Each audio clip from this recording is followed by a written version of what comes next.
A very good morning everyone. कैसे हैं आप सभी? उम्मीद है कि आप सभी बहुत अच्छे होंगे। तो फिर फ्रेंड्स, जैसे कि जो हमारा सीआरटी की ऑफिशियल वेबसाइट है उसके ऊपर आप देख सकते हैं जो ई प्रोस्पेक्टस आ गया है।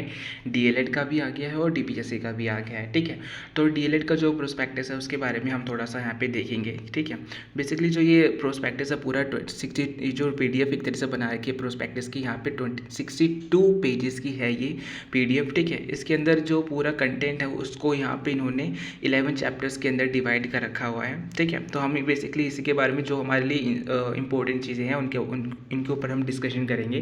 अगर आपको किसी भी चीज़ के बारे में अगर कोई एक्स्ट्रा, जैसे कि अगर मैं कोई चीज़ कवर ना कर पाया हूँ तो फिर आप उसको उसके लिए बता सकते हैं। मैं मोस्टली पूरी कोशिश करूँगा कि सब कुछ कवर हो जाए। अगर कुछ चीज़ को डाउट लगे तो फिर आप मुझसे कमेंट करके पूछ सकते हो उस चीज़ के बारे में। ठीक है, तो बेसिकली जो फर्स्ट चैप्टर है उस फर्स्ट चैप्टर के अंदर इन्होंने क्या बोल रखा है, जो एससीईआरटी की जो अबाउट एससीईआरटी दिल्ली इंट्रोडक्शन, जो बेसिकली दिल्ली का जो एससीईआरटी है इसके बारे में ना इंट्रोडक्शन दे रखा है फर्स्ट चैप्टर के अंदर। ठीक है, इंट्रोडक्शन दे रखा है, जैसा आप यहाँ पे पढ़ सकते हो कि बेसिकली एससीईआरटी है क्या, कब इसे बना था। ठीक है, और इसके बारे में एक तरह से इंट्रोडक्शन दे रखा है। यहाँ पे डाइट्स के बारे में बताया हुआ है, जो लिस्ट है जो गवर्नमेंट डाइट है, यानी कि जो गवर्नमेंट कॉलेज है। ठीक है, उनकी लिस्ट है। जो गवर्नमेंट कॉलेजेस हैं उनकी वो 9 हैं। ठीक है, और जो प्राइवेट है वो 25 हैं। ठीक है, प्राइवेट कॉलेजेस 25 हैं जो डीएलएड का कोर्स करवाते हैं, और जो 9 कॉलेजेस हैं डाइट वो क्या करवाते हैं, बेसिकली एक तरह से वो गवर्नमेंट है। ठीक है, जो 9 हमारी जो गवर्नमेंट है ना, बेसिकली इनके अंदर जो सीट्स हैं कैंडिडेट्स के लिए वो अवेलेबल हैं 1040। ठीक है, और जो हमारा ये है प्राइवेट कॉलेजेस हैं इनके अंदर जो बेसिकली सीट्स हमारी हैं अवेलेबल वो है 1950। ठीक है, 1950 अगर टोटल कर दिया जाए तो फिर इनकी 2990 सीट्स अवेलेबल होती हैं। ठीक है, तो ये कॉलेज से बेसिकली अगर टोटल कर दिया जाए तो उनको 34 कॉलेजेस आपके लिए अवेलेबल हैं। ठीक है, जिसके अंदर 9 गवर्नमेंट है और जो 25 है वो प्राइवेट है, पर वो भी एक तरह से एफिलेटेड है एससीईआरटी से। तो फिर अगर वहाँ से भी आप कोई कोर्स करते हो, जैसे डीएड का कोई कर रहे हो कोर्स, तो फिर कोई दिक्कत नहीं है, आगे जाके वो भी पूरा वैलिड रहेगा जितना गवर्नमेंट का है। बस थोड़ा फीस का ऊपर नीचे होता है और कुछ इतना नहीं है। ठीक है, तो ये बेसिकली लिस्ट दे रखी है गवर्नमेंट डाइट्स की। ठीक है, यहाँ पर बेसिकली इन्होंने ये बता दो चीज़ और जानने वाली है कि अगर आपने 10th-12th में उर्दू या पंजाबी पढ़ रखी है तो फिर उसके लिए भी आपको यहाँ पे 2 कॉलेजेस मिल जाते हैं। ठीक है, पंजाबी के लिए अगर आपने यहाँ पे भी सब जो सीट्स हैं वो एक तरह से रिजर्व है, वो करकड़ुमा के कॉलेज के अंदर है। ठीक है, और यहाँ पे उर्दू के लिए भी 20 सीट्स हैं, ये जो यहाँ पे है दरियागंज में है। ठीक है, इसके अलावा ये जो एक तरह से लिस्ट आ गई है ये है हमारे प्राइवेट कॉलेजेस की। ठीक है, ये प्राइवेट कॉलेजेस की है। आप जो फॉर्म भरते टाइम पे प्लीज़ ध्यान रखिएगा, जो प्रेफरेंस होती है कॉलेजेस की वो अच्छे से भरिएगा। ठीक है, मेरे टाइम पे भी ऐसा हुआ था, मैं अपना बताऊँ तो मेरे को तो पता ही नहीं था कि ये प्रेफरेंस का बेसिकली है क्या, प्रेफरेंस क्या होती है, मेरे को इसका कुछ नहीं पता था। तो फिर मतलब अगर ये कोशिश करिएगा कि पहले तो आप पूरी कोशिश करिएगा कि जी सारे जो गवर्नमेंट कॉलेजेस हैं उनको प्रेफरेंस के अंदर पहले डाल दो ना। ठीक है, उसके बाद जो प्राइवेट कॉलेज में भी आप क्योंकि डालोगे ही डालोगे, ठीक है, डालना ही है, कोई जब भी डालोगे ना तो फिर प्राइवेट कॉलेज में भी सबसे ऊपर वो डालना जो आपके घर के पास हो। ठीक है, जो आपके घर के पास हो उसको पहले प्रेफरेंस पे डालना, क्योंकि मेरे को पहले ये पता नहीं था जब मैंने भी फॉर्म भरा था। तो फिर उसमें क्या था कि मेरे को ये नहीं पता था कि अगर मेरे को लगा कि क्या कहते हैं कोई सा भी कॉलेज आप कहीं पे भी डाल सकते हो, लेकिन मेरे को ऐसा ये नहीं पता था कि अगर प्रेफरेंस पे यानी कि फर्स्ट पे मैं जो डाल रहा हूँ मतलब पहले मैं उस पर लगना उसमें जाना चाहता हूँ, उसमें एडमिशन चाहता हूँ, तो एससीईआरटी भी पहले मेरे को कोशिश करेगी कि उसी के अंदर एडमिशन देने के लिए। ठीक है ना, तो कोशिश करिएगा कि अपने पास जो आपके घर के एक तरह से कॉलेज अवेलेबल होगा उसकी जो उसको प्रेफरेंस पे पहले रखिएगा आप लोग। ठीक है, इसमें काफ़ी दिक्कत हो जाती है अक्सर, इसी से हमें अपना जो मनपसंद कॉलेज होता है जहाँ पे हम एडमिशन लेना चाहते हैं हो नहीं पाता है। ठीक है, तो पहले आप बेसिकली डाल दीजिएगा गवर्नमेंट, जो भी गवर्नमेंट हमारे 9 कॉलेजेस हैं, उसके बाद जो भी आप प्राइवेट आपके पास हो घर के वो डाल देना। ठीक है, ये बेसिकली यहाँ पे कॉलेज की लिस्ट है। ठीक है, 25 जो प्राइवेट हैं, इसके अंदर भी बेसिकली क्या है, कुछ ऐसे कॉलेजेस हैं जो सिर्फ फीमेल के लिए हैं और कुछ ऐसे हैं जो कोएड हैं। ठीक है, जैसे ये देखिए फर्स्ट कॉलेज जो आर्यन कॉलेज है ये बेसिकली सिर्फ फीमेल के लिए है, ओनली फॉर फीमेल। आप देख सकते हैं कॉलेज के आगे लिखा हुआ है कि कौन सा फीमेल के लिए और कौन सा कोएड है। ठीक है, ठीक है, जैसे ये लीलावती का जो कॉलेज है यहाँ पे ये कोएड है। ठीक है, कॉलेज और भी यहाँ पे अब सभी कॉलेजेस के आगे नाम उनका देख सकते हैं और देख सकते हैं कि वो कोएड है या फिर सिर्फ फीमेल के लिए है। ठीक है। चैप्टर जो सेकंड है उसके अंदर बेसिकली एडमिशन की शेड्यूल जो है उसके बारे में दे रखा है, और मैंने लास्ट वीडियो में बता ही दिया है अच्छे से, तो फिर आप मेरी लास्ट वीडियो देख सकते हो उसके लिए, ठीक है। इसमें ज़्यादा कुछ बताया नहीं है, एक तरह से एडमिशन प्रोसेस के बारे में बताया है कि जो आपका जो CBT एग्ज़ाम होगा, जो कंप्यूटर बेस्ड टेस्ट होगा आपका एंट्रेंस एग्ज़ाम, उसी के बेसिस पे आपको एडमिशन मिलेगा, ठीक है। आपका जो थर्ड चैप्टर है इसके अंदर बेसिकली क्या बोला गया है कि course of studies for diploma in elementary education, यानी कि एक तरह से आप जब जैसे आपका एडमिशन जब हो जाएगा ना, तो एडमिशन होने के बाद आपको फर्स्ट ईयर सेकेंड ईयर, जैसे आपको पता है 2 ईयर का ये कोर्स है, तो फिर इसके अंदर आपको फर्स्ट ईयर के अंदर कौन कौन से सब्जेक्ट मिलेंगे, सेकेंड ईयर के अंदर आपको कौन कौन से सब्जेक्ट मिलेंगे, किस किस चीज़ की आपकी स्टडी होगी। जैसे फर्स्ट ईयर है तो फर्स्ट ईयर में आपको एक तरह से यहाँ पे चाइल्ड डेवलपमेंट एजुकेशन सोसाइटी और ये सारे एक तरह से सब्जेक्ट्स आपको पढ़ने पड़ेंगे। सेकेंड ईयर के ये सब्जेक्ट्स हैं, और इनके जो आपके एग्ज़ाम्स होंगे इंटरनल के एक्सटर्नल के एग्ज़ाम्स होते हैं, फिर जो टोटल मार्क्स होते हैं वो चढ़ाए जाते हैं, ठीक है। तो ये तो वैसे अभी आपका इतना काम का नहीं है, क्योंकि आपको अभी अपने एग्ज़ाम पे ध्यान देना है एंट्रेंस के, ठीक है। तो बेसिकली थर्ड चैप्टर के अंदर यही दे रखा है, आपका जो पूरा कोर्स है उसके अंदर क्या सब्जेक्ट है, कैसे मार्किंग स्कीम है, और इन सब चीज़ों के बारे में दे रखा है, ठीक है। तो अब हम देख लेते हैं जो हमारा नेक्स्ट चैप्टर है। हाँ, ये रहा नेक्स्ट चैप्टर है बेसिकली ये एडमिशन एलिजिबिलिटी क्राइटेरिया का।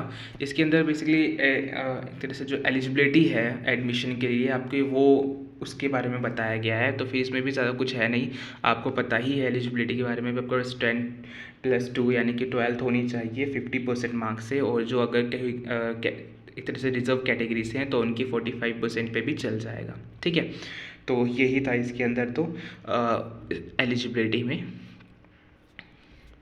और इसमें ये भी एक तरह से रिजर्वेशन दे रखा है यहाँ पे सीट्स का, कि जो 85% सीट्स जो होंगी ना कॉलेजेस के अंदर, वो उन लोगों के लिए है जो जिन लोगों ने दिल्ली से पास आउट करी है अपनी 10th-12th को, ठीक है।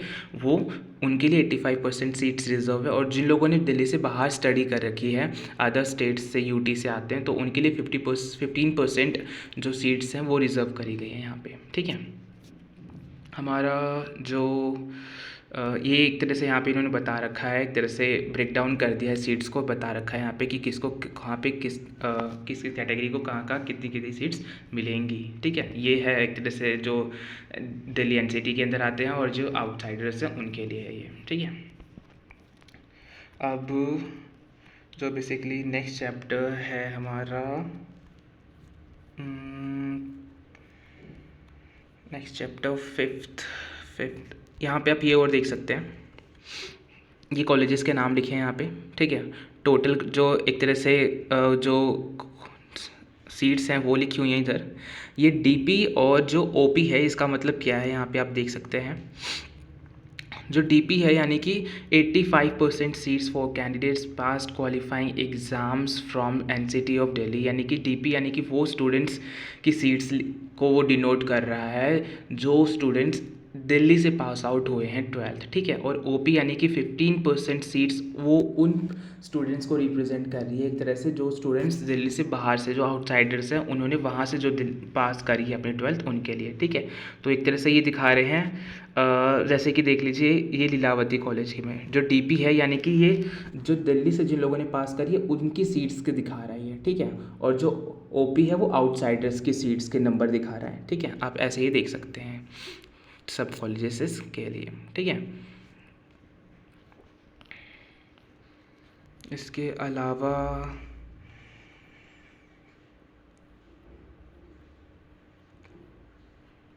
आप और देख सकते हैं इसके अंदर इतना इम्पोर्टेंट क्या था। ये आ गया हमारा 5th चैप्टर एडमिशन प्रोसेस का, ठीक है। एडमिशन प्रोसेस का जैसा मैं आपको लास्ट वीडियो में ये भी बता ही दिया था मैंने, ठीक है। CBT का टेस्ट होगा, इसके ऊपर के ऊपर डिपेंड करेगा। 150 क्वेश्चंस आएंगे उसके अंदर, 2 आवर की ड्यूरेशन में आपको पूरा कंप्लीट करना पड़ेगा, ठीक है। और उसके बेसिस पे ही आपको आपका जो रैंक निकाली जाएगी, और रैंक के बेसिस पे आपको जो आपका कॉलेज है वो अलॉट कर दिया जाएगा, ठीक है ना। यही इसके अंदर था पूरा जो एप्लीकेशन की जो फ़ीस रहेगी यहाँ पे वो बता रखी है इन्होंने कि 500 रहेगी जनरल के लिए, और जो कैटेगरी से हैं उनके लिए 250 रुपये रहेगी। ठीक है, ये पूरा सब्जेक्ट का आपको एक तरह से जो एंट्रेंस टेस्ट है उसका सिलेबस दे रखा है। यहाँ पे देख सकते हैं हम, जो GA है, जो करंट अफेयर्स जनरल अवेयरनेस के हैं, वो 10 नंबर के आएंगे। मैंने आपको वैसे ही वीडियो में बता रखा है, सेपरेट वीडियो बनाई थी मैंने इसके ऊपर भी।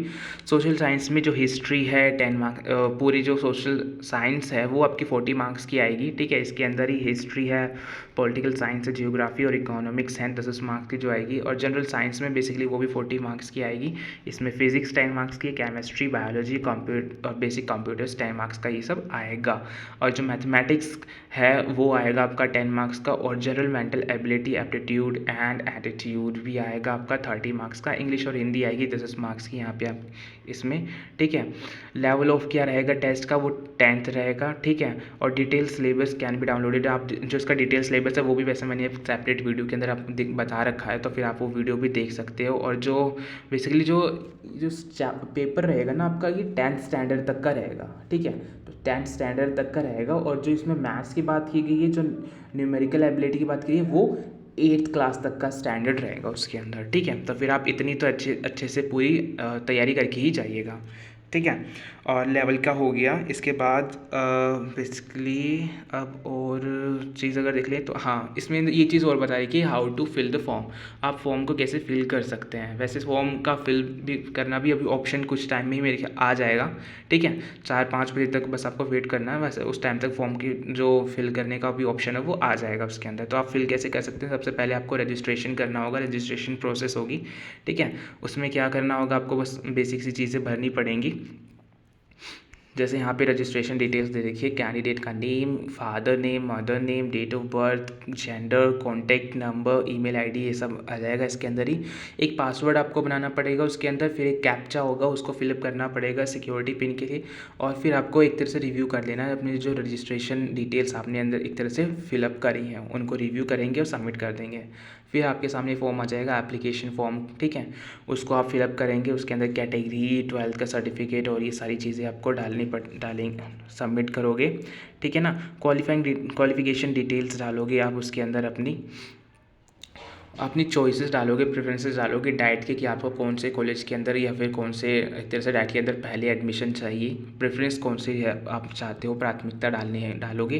कॉन्टैक्ट डिटेल्स डालोगे उसी के अंदर। ठीक है, ईमेल आईडी वगैरह वगैरह डाल दोगे। चॉइसेस हो गया आपका किस चीज़ का, ये एंट्रेंस टेस्ट सेंटर्स का। वहाँ पर आपके पास एक तरह से चॉइस आ जाएगी, लिस्ट आ जाएगी किस चीज़ की, जो एग्ज़ाम सेंटर्स हैं वो कौन कौन से हैं, SCRT की तरफ से कौन कौन से सिलेक्ट किए गए हैं, और फिर आपको वो लिस्ट दिख जाएगी। तो फिर आप जो आपके यहाँ पास मिले तो आप वहाँ आपके लिए अप्लाई कर सकते हैं। कोशिश कीजिएगा आप फॉर्म जल्दी भर दें, ताकि आपको जो भी एक तरह से सेंटर आपके पास होगा वो मिल जाएगा। ठीक है, फिर क्या करोगे, आप अपलोड कर दोगे अपने डॉक्यूमेंट्स, इमेजेस। ठीक है, फ़ोटो को अपने अपलोड कर दोगे। ठीक है, जो पेमेंट है पेमेंट कर दोगे आप वहाँ पे कर दोगे। ठीक है, ऑनलाइन मोड में ही पेमेंट होगी, सिर्फ कर दोगे। ये नॉन रिफंडेबल होगा, यानी कि पैसे आपको ये वापस नहीं मिलेंगे। इसमें क्या है, जो अनरिजर्व है DLED के लिए बता रहा हूँ मैं, अनरिजर्व यानी जनरल से जो है उसको 500 रुपये फ़ीस देनी पड़ेगी। जो SC ST और जो PWD हैं उनको 250 रुपये देने पड़ेंगे। जो दोनों के लिए फॉर्म भर रहे हैं, दोनों के लिए सिर्फ गर्ल्स ही भर सकती हैं, क्योंकि जो DPSC कोर्स है वो नर्सरी के लिए होता है, और DLED होता है वो 1st to 5th के लिए होता है।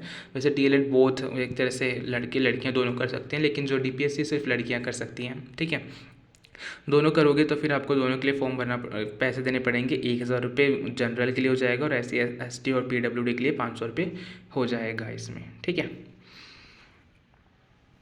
फिर आप क्या कर लोगे, बेसिकली डाउनलोड कर लोगे अपनी एप्लीकेशन फॉर्म को। ठीक है, और जैसे जैसे कुछ नई अपडेट आती जाएगी तो फिर आप देख सकते हैं, जैसे कि एडमिट कार्ड जब आएगा उसके बारे में भी आपको वेबसाइट के ऊपर पता चल जाएगा। वैसे मैंने अपनी लास्ट वीडियो में बता दिया था कि तब तक जो आपका एडमिट कार्ड है वो भी आ जाएगा, और एग्ज़ाम कब होगा। ठीक है, जो आपका नेक्स्ट चैप्टर है वो है बेसिकली 6th चैप्टर के अंदर बेसिकली यहाँ पे लिस्ट दे रखी है। लिस्ट के बारे में बताया गया है कि लिस्ट कब कब आपकी कौन कौन सी कैसे कैसे आएगी। 3 लिस्ट आती है, जैसे आपका एग्ज़ाम हो जाएगा। ठीक है, 3 लिस्ट आ जाएगी। उसके बाद इन्होंने बता रखा है 3 लिस्ट के बाद भी कभी कभार क्या हो जाता है ना, कि यहाँ पे काउंसलिंग पार्टिसिपेशन के बारे में बताया गया कि 3 लिस्ट के बाद क्या हो जाता है, कभी कभार कॉलेजेस में ना कुछ सीट्स खाली रह जाती हैं, तो उन सीट्स को जो खाली होती है ना उसको भरने के लिए ना काउंसलिंग राउंड एक राउंड करवाया जाता है। काउंसलिंग राउंड कराया जाता है, जिन लोगों का एडमिशन नहीं हुआ होता है ना किसी कॉलेज के अंदर, वो लोग उसके अंदर फॉर्म फिलअप करते हैं। ठीक है। मेरे टाइम पे क्या हुआ था, मेरे को अभी भी याद है कि जब उस टाइम पे मेरे ख्याल से जो सीट्स काफ़ी बच गई थी, 500 के आसपास कुछ सीट्स थी जो खाली रह रखी थी। ठीक है। तो फिर उसमें भी जो लोग फॉर्म भर देते हैं, फिर उसके बाद एक लिस्ट और निकलती है, उन लोगों की निकलती है जो उन लोगों ने वो काउंसलिंग का फॉर्म भरा होता है। ठीक है। पर स्टूडेंट्स 1000 रुपये आपको देने पड़ेंगे जो अगर हम काउंसलिंग का फॉर्म आप भर दोगे तो। ठीक है। इससे इसके अंदर ये सब तो इतना होगा नहीं, क्योंकि आपका एडमिशन जल्दी हो जाएगा। अच्छे से आप बस प्रिपरेशन में लगे रहिएगा। ठीक है। जो आपका नेक्स्ट चैप्टर है इसके अंदर ये रिफंडेबल फ़ोन और रिफंडेबल फ़ीस के बारे में बताया हुआ है। ये रहा नेक्स्ट चैप्टर आपका, ये रहा 7th। इसके अंदर बेसिकली ऑनलाइन काउंसलिंग के बारे में बताया है, जो मैंने आपको अभी बताया था। काउंसलिंग मतलब काउंसलिंग राउंड होता है एक इसके अंदर। ठीक है। क्या होता है, काउंसलिंग राउंड होता है, आपको बेसिकली यहाँ पे भी वही बता रखा है कि 1000 रुपये आपको देने पड़ेंगे। अगर जिस बच्चों का बेसिकली एडमिशन नहीं होता और कोई सीट्स खाली रह जाती है तो उनको भरने के लिए SCRT काउंसलिंग राउंड करवाती है। ठीक है। पर स्टूडेंट आपको 1000 रुपये देने पड़ेंगे। एक तरह से अलग का फॉर्म भरना होता है आपको उसके लिए कि आप काउंसलिंग राउंड में पार्टिसिपेट करना चाहते हैं। जितनी भी सीट्स होंगी उसको उसके बारे में पता चल जाएगा आपको वेबसाइट से ही, और फिर आप जिन लोगों ने फॉर्म भरा होगा उससे उसकी एक लिस्ट निकलेगी, फिर उसके बाद कुछ लिस्ट निकल जाएंगी, और आपको फिर बहुत लोगों को काफ़ी चांसेस रहते हैं कि उसमें एडमिशन हो जाता है काफ़ी बच्चों का। ठीक है। तो इसके अंदर बेसिकली ये बता रखा है। और जो आपका नेक्स्ट है 8th चैप्टर के अंदर बताया गया कि no migration clause and course fee for government DIET and SFC recognise private institute affiliated to SCRT Delhi. Basically इसमें बता रखा है ये कि migration from one DIET private institute to another DIET private institute will not be allowed. मतलब कि अगर आपका किसी भी कॉलेज या फिर इंस्टीट्यूट के अंदर नाम आ गया, ठीक है, और नाम आ गया, आपने एडमिशन ले लिया, नाम आ गया, तो फिर आप किसी और जगह सोच रहे हो आपकी मेरे को कहीं ट्रांसफ़र हो जाए किसी दूसरे कॉलेज के अंदर, तो फिर ऐसा कुछ नहीं होगा। माइग्रेशन आप नहीं कर सकते उसके अंदर, ये अलाउड नहीं है। आपको जो कॉलेज या डाइट मिल जाएगा आपको वहीं पे स्टडी करनी पड़ेगी। ठीक है। नेक्स्ट बेसिकली ये जो आ गया है नेक्स्ट, इसके अंदर 9th में बोला गया है क्या, आपकी जो कोर्स फ़ी रहेगी, ये क्या है कि बेसिकली गवर्नमेंट डाइट्स के लिए है। ठीक है।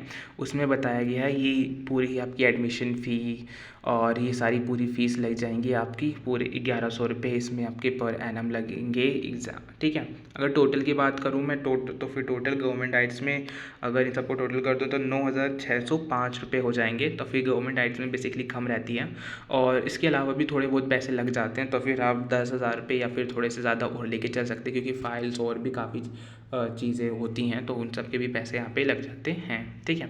ये बेसिकली बता रखा है यहाँ पे जो प्राइवेट डाइट्स होंगे, प्राइवेट कॉलेजेस होंगे, इंस्टीट्यूट्स होंगे, उनकी जो फ़ीस रहेगी उसके बारे में बताया गया है।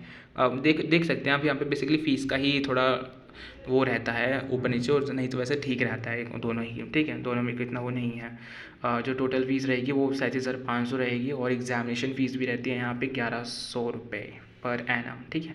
तो एक साल की बेसिकली 37,500 रुपये फ़ीस रहेगी आपकी प्राइवेट इंस्टीट्यूट्स के अंदर अगर आपका एडमिशन होता है तो फिर आप पूरी कोशिश कीजिएगा कि आपको गवर्नमेंट में ही एडमिशन हो जाए आपका, तो ज़्यादा बेटर रहेगा। ठीक है।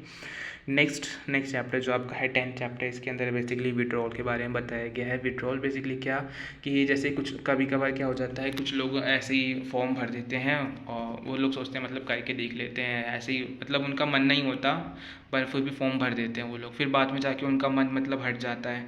और मतलब अगर किसी भी और कोई इशू होता है, कोई पर्सनल इशू या फिर कोई और दिक्कत है, तो फिर उस वजह से अगर उन लोगों को अपना विड्रॉल करवाना है, यानी कि जो एडमिशन है वो कैंसिल करवाना है। ठीक है।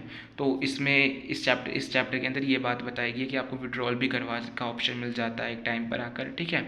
आफ्टर 3rd राउंड, जब 3rd राउंड हो जाता है तो उसके बाद आपको विड्रॉल का ऑप्शन मिल जाता है। ठीक है। तो आप अपना एडमिशन भी कैंसिल करवा सकते हैं यहाँ पे। नेक्स्ट में बेसिकली जो लास्ट चैप्टर है इंपॉर्टेंट इंस्ट्रक्शंस दिए हुए हैं इसमें। ठीक है।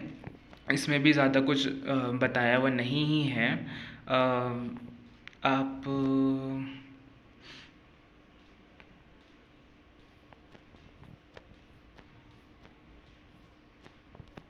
इसमें भी इतना कुछ नहीं है।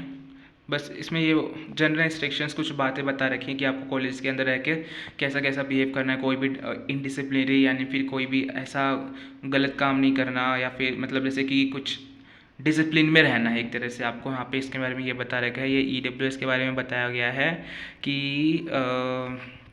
candidates belonging to EWS category has to submit his her category certificate in his or her name only as per government rules। Basically अगर आप EWS का ही क्या, वैसे तो बताऊँ मैं सभी में ऐसा ही है कि अगर आप कोई भी अगर रिजर्व कैटेगरी से हो तो फिर आपको अपने नाम पर वो सर्टिफिकेट बनवाना है। जैसे कि कोई SC ST से है या EWS से है, तो यहाँ पे बेसिकली EWS का लिखा हुआ है कि अगर आप EWS से हैं तो फिर आपका जो EWS का सर्टिफिकेट रहेगा ना, वो आपके नाम पे होना चाहिए, आपके पेरेंट्स के नाम पे नहीं होना चाहिए, आपके मम्मी पापा के नाम पे नहीं होना चाहिए, आपके नाम का बना होना चाहिए वो, ठीक है। ये ज़रूरी है, इसमें ये बताया गया है। और एडिटिंग ऑप्शन आपको आगे मिल जाएगा कि मतलब एडिट कर सकते हैं आप अपने,